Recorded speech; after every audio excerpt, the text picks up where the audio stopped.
morning, everybody. Good morning, everybody. We're really glad you're here this morning. Thanks for your patience as we figure out some new technology. As we are moving forward today, we are trying something different than we did last week. Last week, we tried to do, we were all in the same room together. And this week, we're trying to stream separately from different locations. And I think the rest of the world is trying to do the exact same thing. So we've got lots of churches meeting all at the same time, trying to do the same thing. So if your feed freezes or stops, go ahead and hit refresh, and we will go from there. So I think if you're anything like the rest of us, we are learning a new reality and trying to figure out how to be together all the time, or how to be alone all the time, isolated. And one of the things that we want to talk through today is just some of the things that we've been working on in this series. As I keep talking, I think we're going to still continue to try to figure out some more live streaming with other people in our, with Steve and Jonathan and Steven that have prepared some things. So if I cut away, I'm not disappearing on you. It's just because we're working on some new technology. We've been in a series for the past little bit about the Sermon on the Mount, and it's all about learning how to live really in a new reality, in a reality of a kingdom of God that's very different than what the rest of the world says. And I think it's very telling to what we've been going through these last couple of weeks and what we're sharing with the entire world. One of the things I would love for you to do, we are going to take communion together before we leave today. So I want to give you just a couple of minutes to grab something to do communion with. So I have a little cup of juice and a Cheez-It, because that's what I have available at my house right now. So if you would like to, go ahead and take just a moment to grab something from your home for everybody in your family. It doesn't have to be anything fancy. It doesn't have to be wine and a cracker. I'm going to give you about 1 minute to go ahead and do that. A couple of other things that you can do while you're here. We're going to post up on the website for Crosspointe multiple ways to connect over the next little bit. Ways to connect with Jonathan and Steve and some of the interviews that they're doing. Ways to connect in community via Zoom and Skype, and other ways with technology, way to keep our groups going. So lots of different ways to connect, ways that we continue to have Theology Uncorked and women's groups. So if you'll keep a lookout for some of those things. As you're continuing to find your communion supplies, I want to give you a couple other announcements that we have happening this week.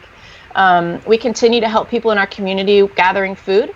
We are, your community and you specifically have been incredibly generous. We have put together over 100 bags of food to give out, and we continue to be open at Crosspointe from on Tuesdays and Fridays from 2 to 4. So we continue to take those drop-offs and pickups, let people in your community know about that. We also will have Family Promise next week with limited volunteers so we can stay in compliance. But pray for the 11 families that are going to be on our campus this week. So there's lots and lots of things happening. We continue to offer assistance financially for people in need. So one way that you can help with that is by contributing financially to Crosspointe at crosspointe.org/contribute. That is one way that we continue to keep things going here, but also we're able to give to other people who are in financial need because they're not working, because they're ill, things like that, things that have happened with COVID-19. So we encourage you to continue to give that way.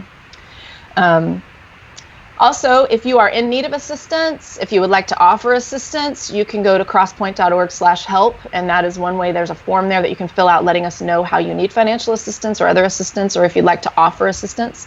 Many of you have done that to offer us to let us know that you'd like to give assistance, and we want to let you know that we've gotten that. You should get an email from us. We don't have an incredible influx of things that, like buying groceries, that we need you to do at this moment, so we would love for you to just continue to let us know, and as those needs arise, we'll get in touch with you and let you know how you can help. So thanks for being a part of that.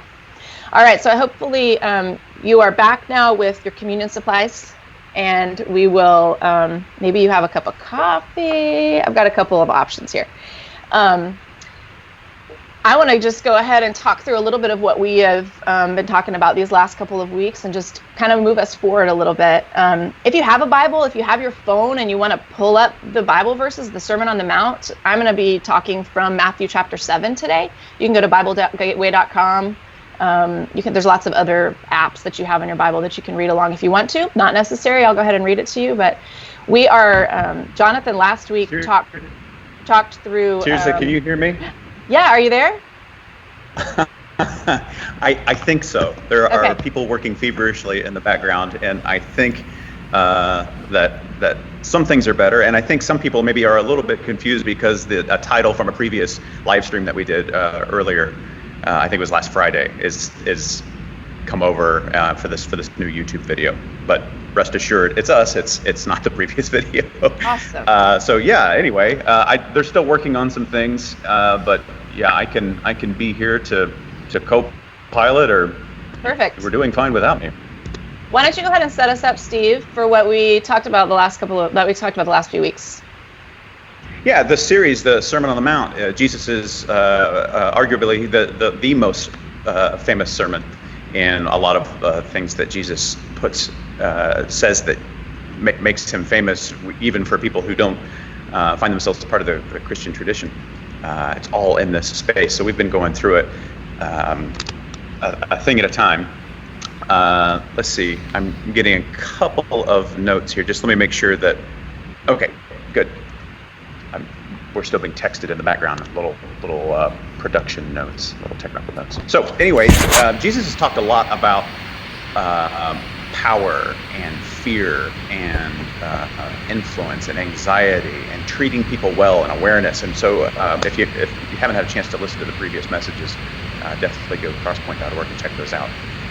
Today we get to a place where right after Jesus talks about what we would come to call the golden rule, he says something that, like everything taken out of context, is really easy to misunderstand, but it's very powerful when you see it in its context in Matthew chapter 7 as the sermon begins to wind down. And so take it away, Tirzah. Verse 15, I think, is where you're starting.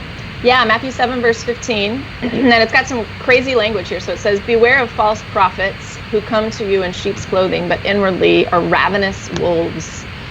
You will know them by their fruits. Are grapes gathered from thorns or figs from thistles? In the same way, every good tree bears good fruit, but the bad tree bears bad fruit.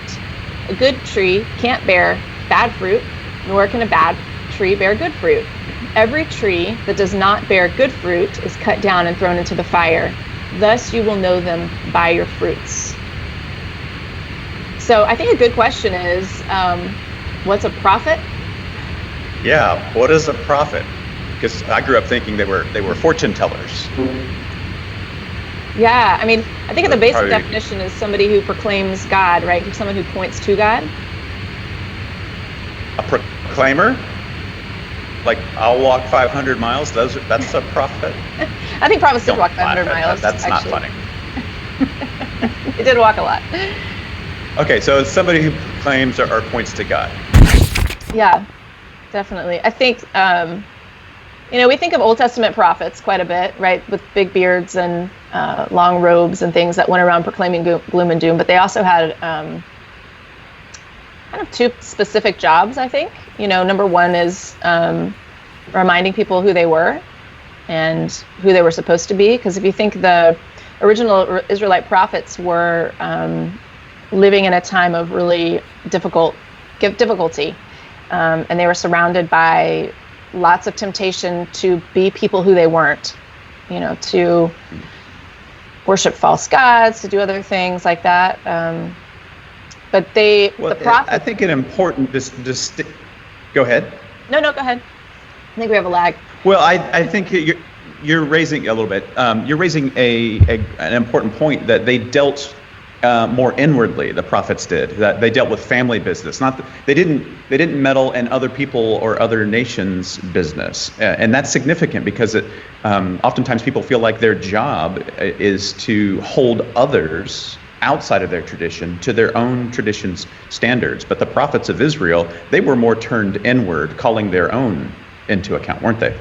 Yeah, absolutely. They were telling people, "Hey, look at what's happening behind you and around you. This is the people that we're not. Not that those people were bad or horrible people, but that God had called them to a totally different way of life." And one of those things Yeah. being how you treated other people, how you were responding to social justice issues. If you remember some of the prophets saying things like, "I desire mercy, not sacrifice," talking about how you took care of the poor, how you took care of widows, how you took care of one another. And Yeah, hospitality, we're seeing a lot now. absolutely. Hospitality being a very big thing. They were really big on saying this is matching up what you said with what you did. Um, they called people out on their behaviors quite a bit, and people didn't like that. So prophets were often tormented, right? They were, I think Jeremiah was stripped naked and dropped into a well. So it wasn't like a prestigious job because you're telling people to do things they don't like. Yeah. False prophets were super common. I mean, we don't like being called out on our stuff either. You know, it's easier to live a life of the most simple way, and I think that's kind of telling for us. But false prophets were super common in the Old Testament. I think it's important to know that this passage that we just talked about in Matthew, Jesus isn't making up these language about false prophets. He's quoting directly from Ezekiel, from the prophet Ezekiel. And Ezekiel lived in a time when they were rebuilding the walls of Jerusalem that had been torn down. And the entire community was being a part of this. And the prophet Ezekiel warned of prophets who were saying things like, he said, "These prophets are declaring peace when there is no peace." Well, what's the motivation for saying that there's peace when there's no peace? Yeah, I mean, that's a good question. Because sometimes it seems like prophets, they get a little cozy with power.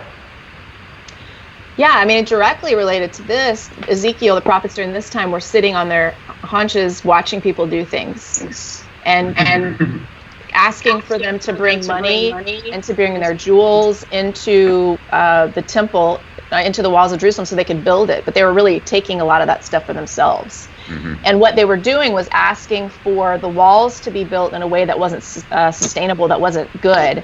And they put up these kind of cheaply made, we would say now, walls, and then they whitewashed them, and they couldn't sustain anything. So what they were selling looked really good, but it actually was useless and it didn't last. And this language of wolves, Ezekiel calls these prophets jackals within the ruins. And then he goes on to use the same language that Jesus used. He calls them wolves that tear away at their prey, that are shedding blood, that are shedding lives, that are destroying lives to get dishonest gain for themselves. And he talks about how they've oppressed the poor and the needy, they've extorted from the immigrant. The language here makes me think of like the Lion King, like the hyenas that are in the Lion King a little bit, and they kind of sneak around simply to gain food for themselves. Well, if you think about the nature of a wolf, to talk about wolves in sheep's clothing, to use that metaphor is really interesting, because a wolf in real life, a wolf doesn't try to trick sheep. It certainly doesn't try to turn sheep into wolves. Like it's not trying. Wolves don't go around trying to convert sheep to wolfianity. And so the goal of a wolf isn't conversion, it's consumption. And so I think that's why Jesus uses this metaphor, is to illustrate predation, not just trickery. So what I'm saying is, it's not simply deceiving others so that they'll end up on the wrong team. A wolf in sheep's clothing is a metaphor about actively trying to destroy them. So it's not love, it's use. It's to survive at the expense of others. And I think that's an important distinction when we think about this, that a false prophet, and you had said this to me last week, I think it's a great distinction, that a false prophet isn't about doctrine. It's about something else. So how is a false prophet like a wolf? Yeah, I mean, I think we think about false prophets, traditionally, at least the way that I grew up, as being people that tell you the wrong doctrine. that you are in danger of learning the wrong thing and therefore being thrown into maybe like a pit of hell or something, or ending of damnation. But that's not really what is being talked about in this sermon. It's more like the language of an extortionist, of using people for your own gain, which I think all of us are, guilty of at some point in our lives. But it's this language of a racketeer, of extortionists, how the wolves kind of circle around, right? This isn't just a wolf. This is a wolf in sheep's clothing. This is a wolf that's using the right language, that's saying the right things, but their fruit, you can't divorce those two ideas, this idea of fruit and false prophet, because they are, what comes out on the end is not good and not true, and is not any of these things that Jesus has been talking about up to this point. Yeah. Jesus has been really clear on what it looks like to be a prophet, to be on the narrow way. I got a text from a friend last week. He knows that I used to sell vacuum cleaners, and he said, why is his vacuum cleaner trying now of all times to get into my house to show me a vacuum cleaner? And everybody's trying to get by, so there's nothing inherently bad about being a door-to-door salesperson. It's not fun. I don't recommend it if you can find another gig. It's really hard. But the premise of the salesperson was, no, this is going to benefit you. I get something out of it just for showing you, and you get some Lysol out of it. And he was like, this doesn't seem to be paying attention to the world. And it reminded me that I've been thinking about that really the wolf in sheep's clothing and the false prophet acts more like a salesperson trying to make you think that what they're doing is for you, but it's actually all for them. More like a tick. I often point out, like, the reason you can't feel a tick bite you isn't is not altruism. It's so that you don't interrupt the meal by swatting them off because you felt the bite. And so it's more like a you said, like a racketeer, like a tricky salesperson, than it is more than something like, I'm teaching you something different than you've heard before, or I have a different interpretation, or we think about these mysterious things differently. And so I'm curious how you Tirzah, determine, like, who is who are the false prophets, and not that we're going to name names, but right. Like, how do you identify them? Right. You talked about fruit. Right. I mean, that's a great question. For Matthew, that was relatively easy. He said that it's people by their fruit, what's true and what's not. And that wasn't something really abstract to Matthew. Matthew wrote this about Jesus after the fact that Jesus was alive and after Jesus walked. However, there were people that had taken Jesus's words and were trying to make them into simple rules. They were religifying them. That's not really a word, but I just made that up. I like it. Yeah, it works. So they were trying to take what Jesus had done and make it into rules rather than practices that Jesus had. And so Matthew is building upon this whole idea, and this is kind of in the middle of three teachings that all are kind of saying the same things that should be taken differently. But Matthew is really saying there's two ways of living. There is the narrow way and the wide way. There's the false prophet way, the good fruit way, the bad fruit way. And then later on, there's the good builders and the bad builders.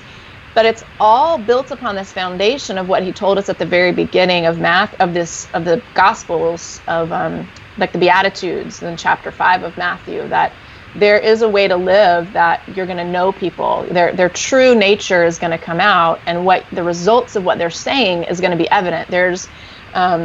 This is a kingdom, this is a fruit where the poor are the ones that are blessed, that the meek are going to be the ones that inherit the earth, that the merciful are better off than those who seek their own preservation at the expense of other people. That they might sit up there and act fabulously and wear their nice suits and all of those things, but that's not what is actually telling that they're following the way of Jesus. The narrow way is the trickier way. It's the harder way, but it's the way of Christ. I like to tell the story. There's this awesome story that you can find online. There's lots of variations of it, but it's the story of the red delicious apple. And it's an easier way for me to think about this a little bit, that what we say doesn't necessarily match up with what we do. And I brought a handy dandy picture so you can see. So Red Delicious apple is like this shiny one, right? This is the teacher's apple that you put on the desk. It was in lunch boxes of America for generations, literally like 100 years. And this apple started like back in the 1870s in Iowa. There was a apple farmer, a farmer that had all of this beautiful orchard, and he had this one particular apple tree that would not die. Like, he cut it down one year and tried to let it just die, and it would come back, and he'd cut it down, and he would try to get it to come back, and it just kept growing. And finally he said, fine, I'm just going to let you keep growing, and we're going to see what happens. And he cultivated it for like 10 years, and then when it finally bore some fruit that looked edible, he tasted it, and it was amazing. It was a beautiful tasting apple. It looked not like it does in this picture, kind of just like a regular apple, but he decided he could sell it. And so he, I think it was the 1904 World Fair, he spent, back then, he spent hundreds of thousands of dollars to market this. So this is, many multiple dollars to market this apple, and he took it to the World's Fair, and people liked it. So he started using the Transcontinental Railroad, put all the apples on it, shipping them all over the United States, and people started genetically modifying this apple. And eventually they realized that there was some freak gene mutation that happens sometimes that made it so that everything on this one branch looked like this Red Delicious apple. Started growing identical. If you look in our grocery stores today or farmer market, right, you find apples that are all very different, that even the same variety of apple doesn't look the same. Well, this apple, what they eventually named the Red Delicious apple, began to look the same. It was great for billboards. Hollywood stars were seen with it. It became like the apple of America, right? It's even on the Statue of Liberty. They're holding this, sometimes they like the big apple, right? It had everything seemingly going for it. It was beautiful on the outside. It turned really red before it was completely ripe, so you could pick it early. It had a really long shelf life because it had this thick skin, and it could be stored longer, and you could send it to all the grocery stores and across the United States.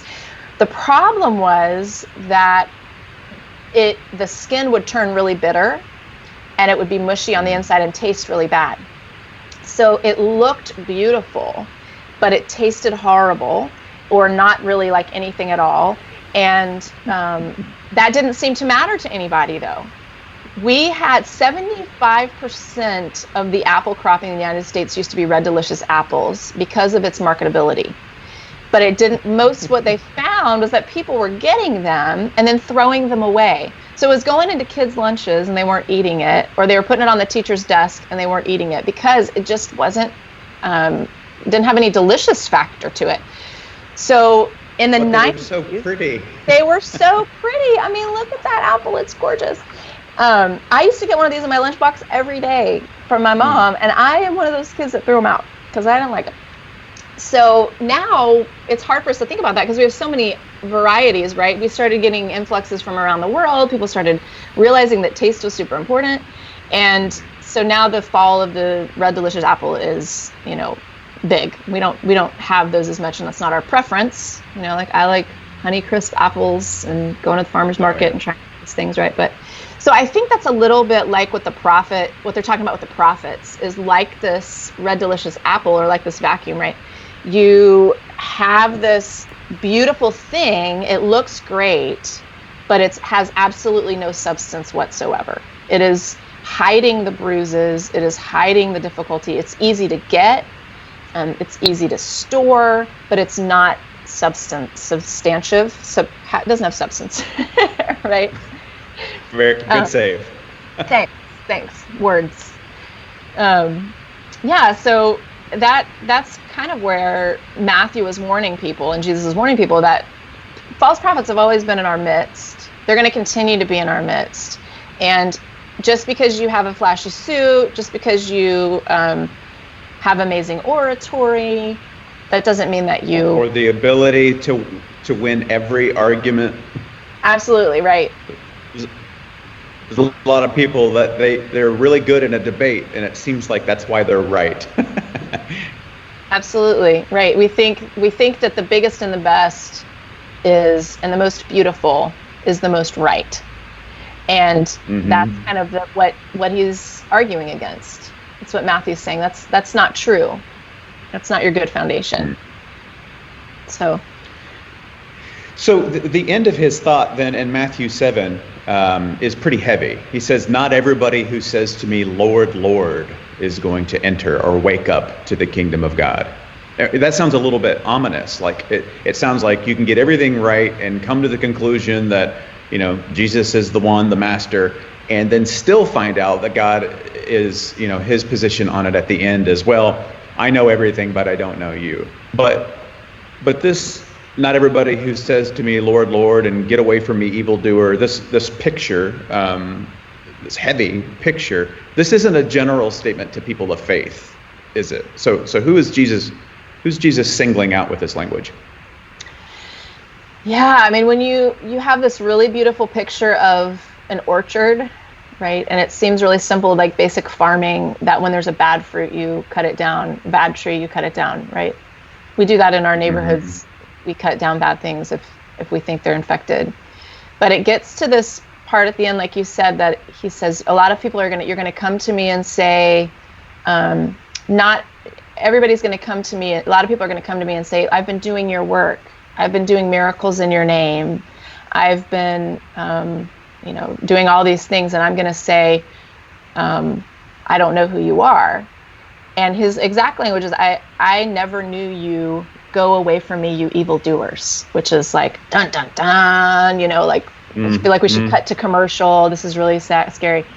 But in actuality, what he's talking about isn't what we think about. It's not like he is lumberjacking, cutting everything down and throwing it into a bonfire, although that will happen eventually. But he's not saying I'm casting you out and throwing you into hell if you don't preach the right doctrine, right? He's not scaring people into saying if you don't think the right things, then you're doomed. That's kind of taking it a little bit out of this historical context.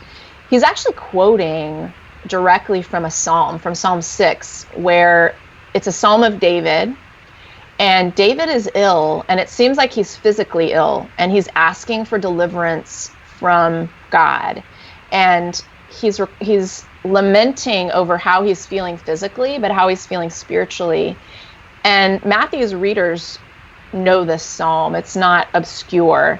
And he says that false prophets, when we allow this idea to sink into us, is like a sickness in our soul, I think. That we all are in danger of doing this, and we're all in danger of falling prey to this. And that we have to be aware that it's not just a simple easy this or that, but it's something that's all consuming, right, like a sickness would be, that would take you over, kind of ironically in this day and age that we're living right now, that we're requesting physical healing and mental healing and emotional, really spiritual healing. Jesus says it doesn't really matter what you're doing. It doesn't matter what the outside looks like. It matters what you're doing on the inside and your fruit of what's happening. Yeah. I think really. So, go ahead. Well, I'm interested in your thought because it begs the question, like, there's so many metaphors and there's so much first century context and then pre first century context that Jesus is counting on and quoting from. I'm curious how you answer. Well, what does this mean right now for us? Yeah, that's a great question. I think that Matthew's kind of talking about two things at the same time. He's talking about staying away from false prophets, like we said. When you recognize somebody as a false prophet, you should run far away from that. It's not your job to cut them down and do the pruning, but you just need to leave that and not be a part of it. But I think somebody also that's trying to take advantage of others. Right, somebody trying to take advantage of others for their own gain.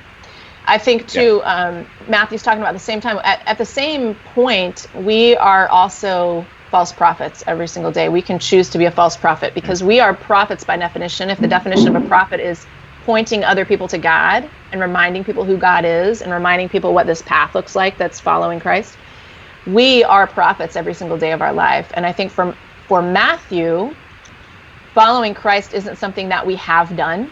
It's not something that we do one time. It's something that we are choosing every single day. It is something that we are continually doing. It's something that we wake up and do every single day, that we choose when we're quarantined in our homes or isolated, when we're at our places of business, to choose the type of prophet we're going to be. One that exploits others for gain, or one that looks to other people, one that looks out for other people, that does what this buildup was with the wide and the narrow gate, the golden rule, treating other people the way we want to be treated.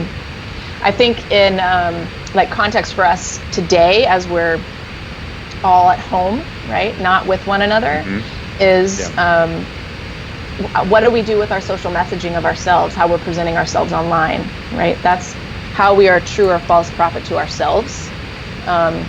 What is it that we are allowing other people to see about us? We are at this point in our lives able to let people see whatever side of us we want them to, because there's a screen between us.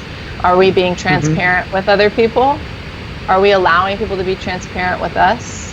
You know, are we allowing them to be the people that they really are? How are we managing whitewashing our own image? I think too, it's every day we're waking up with the same people, or we're waking up maybe alone. And what are we requiring of people to have a relationship with them?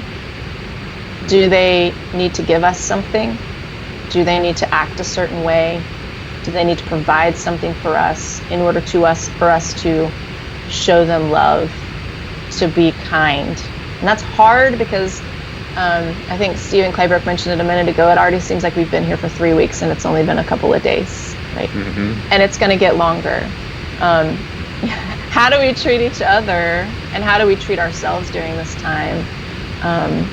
I think is a lot of it. You know, how do we act when we're alone and isolated and frustrated? We are all at the same time. We are individuals in the midst of being together as a community, if that makes sense.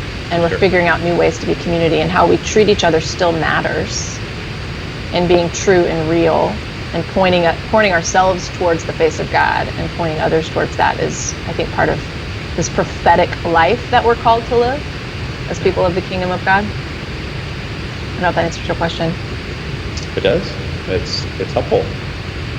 Yeah. Well, I think we obviously there's some of the technical stuff that didn't quite get off the ground in the beginning that put us in the space that we're in now. Made an announcement that we were going to take communion together at the end, and so we're at that point. I know Jonathan had put a note out. I'm not sure how many people saw it, but to go get some elements for yourself and or your family, anyone that you're with, some sort of juice, some cracker. I think you had made a comment. I'm not sure if we were live then or not, but I know you were going to lead us through a time of remembrance, to remember Jesus' example, but also to think about ourselves in participating in that, to be, I like your phrase, prophets of good, because we're going to be a prophet of something, and so to be a prophet of good, that we're people that point to love and hope and peace and that sort of thing. So, yeah, absolutely. I think it's really good to remember. I mean, go ahead and grab your juice or your water or your milk or whatever, your wine and your element. We're going to do this virtually together. And I think it's important to remember that I know we celebrate this at World Communion Sunday, in October. But I feel like it's even more World Communion Sunday today, because the whole world is virtual, basically. Yes. And I think it's important to remember that Christ asked us to do this as a community, to recognize that we are the body of Christ. We aren't just singular beings, but what we do affects other people, and that we are here to support one another as well. So I would love just a little context in case you've not done this before. Jesus sat with his disciples and had a supper together. And then at the very end, they broke bread together. And he used the metaphor of offering life and sustenance through his body and blood, and used bread and wine to represent that. So that's what we're doing now. Jesus asked that we remember him in this way, so that's what we're going to do together. And I'm just going to read some of the verses that go along with that. And then as I say, this is the bread, and eat it, you can do that. And then I'm going to offer us a prayer at the end. And then I think, are we doing questions at the end? I'm getting a note here. I think I know where we're going next. Okay, awesome. And then I'll kick it off to you, and you can direct us if that sounds great. So we're going to take our bread first. And Jesus said that he took the bread and he broke it and said, "This is my body. Eat this in remembrance of me."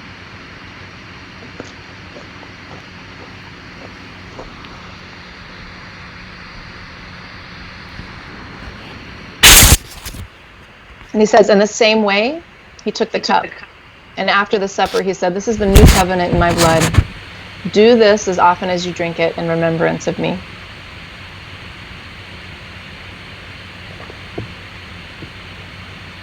And I'd love to offer us a prayer. If you want to bow with me. It's actually a prayer written by Mother Teresa, and I love it.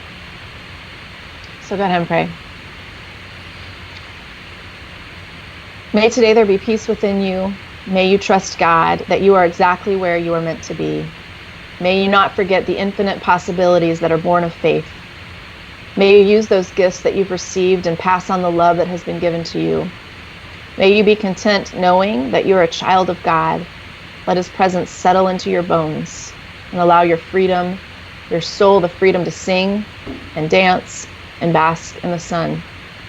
For it is there for each and every one of you. God be with us as we go today. In your name we pray. Amen. Amen. Okay. Well, I have to admit that I was, while that was happening, really trying to be present, and also trying to disguise that I was texting some of the rest of the team just off camera. I felt it. Just to see where we were. Yeah. So I was really trying to be present. I think I did it. I think I heard everything that you said and most of what I said. But I got a note about halfway through that at this point I think Jonathan is with us. Jonathan, you. Hey crew. Let's see. All right, let's try that.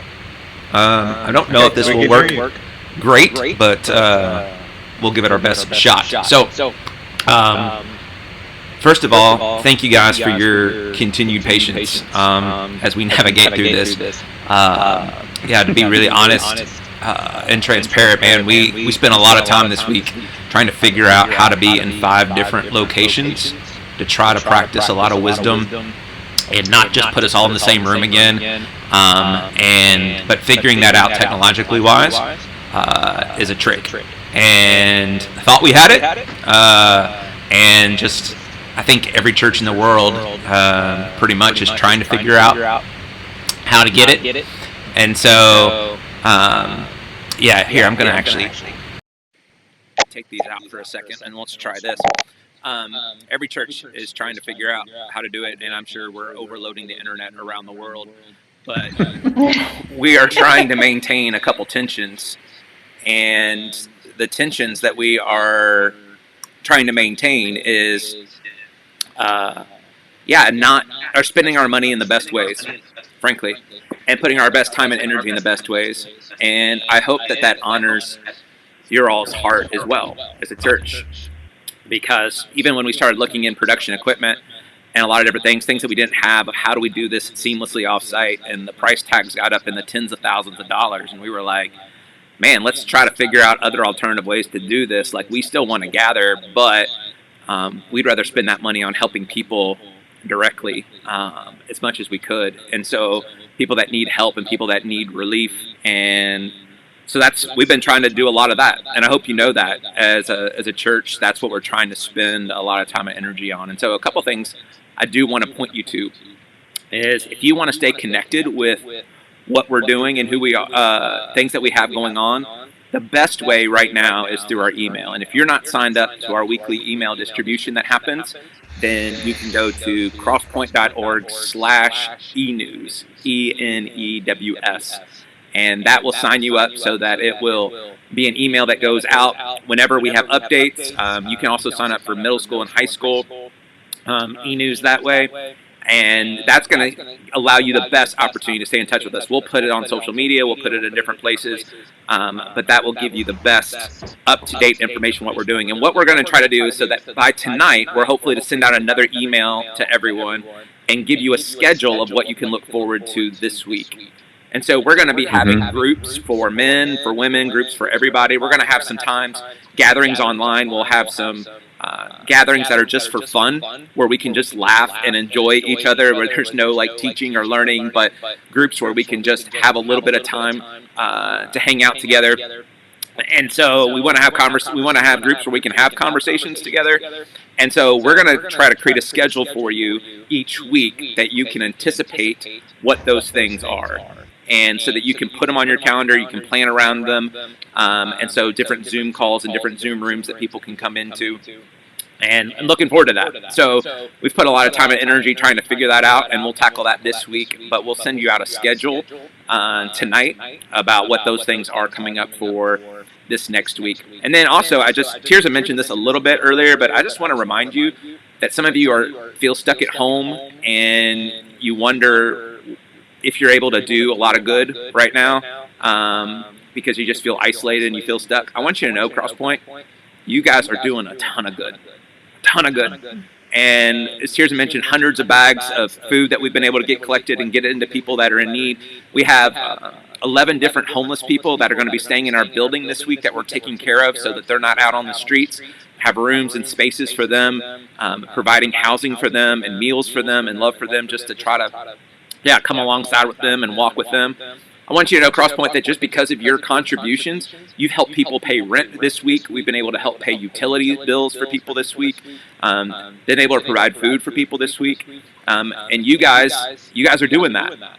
And it's through your contributions and through your faithfulness and generosity to this community. And so we recognize that we're in the long haul for this, that this is a marathon, this isn't a sprint, and we got to figure this out together. And so I want you to know, as a church, we've redirected a significant amount of money to say, how do we help most with the most pressing needs for people and the most practical needs for people. And so I want you to know, when you contribute here and when we give relief money, that we write checks to landlords and we write checks to mortgage companies or we write checks to utility companies. We just don't pass out money. But there's an application process that people walk through, all of that, and that's the goal. So it can be really wise with that when you contribute money here, but that it's going toward those needs. And so I just want you to know that if you want to continue to contribute to help those things happen, you can go to your phone, go to your website, click the contribute button. And here's my hope for Crosspointe, for all of us, is that we just need to keep doing what we've been doing. If we can do what we've continued to do contribution-wise, I'm not asking you to give more or to lean in extra hard during this time. That's not where everybody's at. But if we could just keep doing what we're doing, we're going to be able to do a lot of good and help a lot of people. And so I hope that you'll be able to do that. You'll set up those recurring donations or contributions or one-time contributions, however you can. And then if you have extra, if you have margin and you say, you know what, I want to help cover gaps for people who can't right now, then great, then feel free to do that. But also, if you need help and if you need assistance, please let us know. That's why crosspointe.org/help is up and available. You can sign up. You can start that process to say, hey, I need help with something, whether that's counseling, mentoring, financial help, food, shelter, any of those kinds of things. We want to be a part of doing that. And there's not many places that I know of in the world outside of a local church that gets all those different types of requests. A request for food, for counseling, for mentoring, for people that are struggling in the middle of isolation, as well as rent and utilities and all of that. And so we get all those requests, and by participating in our community, you guys, we're able to make that difference and step into people's lives. And so really grateful for that. If you need help, please raise your hand. Please be vulnerable about that. Let us know. This is what family does, and family comes around inside each other and helps each other in moments like this. So now, This week, one of the bummers is that when we had these 5 different locations, is we had a whole service all sketched out and with different videos and all sorts of different stuff. And so we're going to get this down by next week. This was new with the 5 different locations. But one of the things we were working on was Steven spent a lot of time this week putting together a choir. Now, I don't know if I can pull this off or not, but I'm going to try to play it for you. And if we can't get it played for you, then I will put it on YouTube later this afternoon, and then you can see it that way. But I'm going to try, and we're going to see if we can try to get this to go. So without further ado, here is the Crosspointe Choir with a song from this week. So let's see how we do that. All right. So you can just bear with me as I create slides. And see, look at this. This is fun. Watching Jonathan go through all his files. Well, see, I thought I could drag and drop, but that didn't seem to work as well as I was hoping it would at that moment. All right. So let's give it a couple more seconds here. And if we can't figure it out.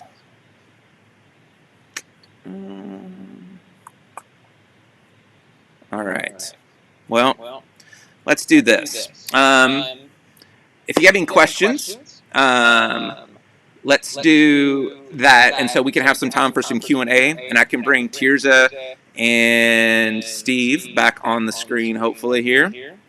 And give that a shot. And so if you guys have any questions, then we can try to address those from the sermon, anything going on here at Crosspointe that you want to know about, things we can chat about. And yeah, so I'll just give us a second here to see if there's any questions that pop up.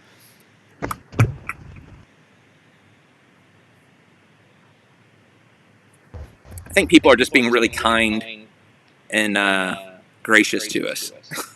Thanks. In the middle of stuff, so we've proven that we require that over the years, I think. Yeah, we got a lot of that going. Seriously, your context looks very academic and plush. I didn't give enough thought to my background. I look like I'm being booked downtown.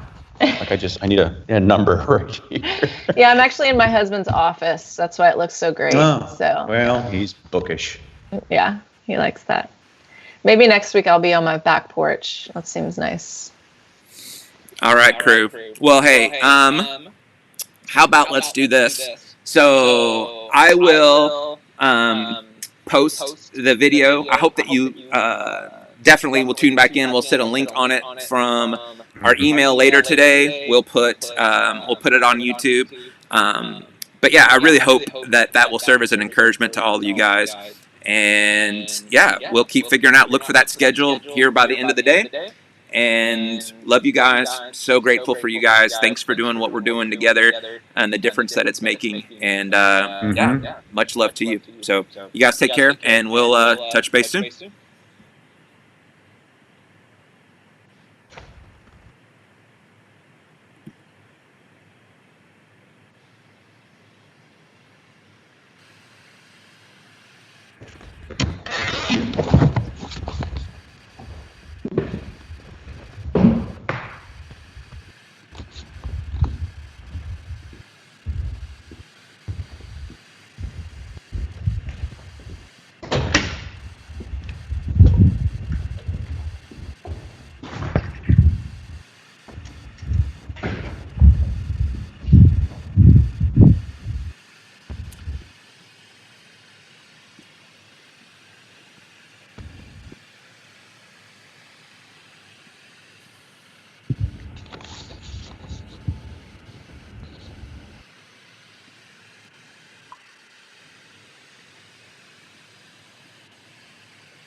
We haven't been able to end the broadcast yet, so I don't know why that is, but just so you know, we're still on.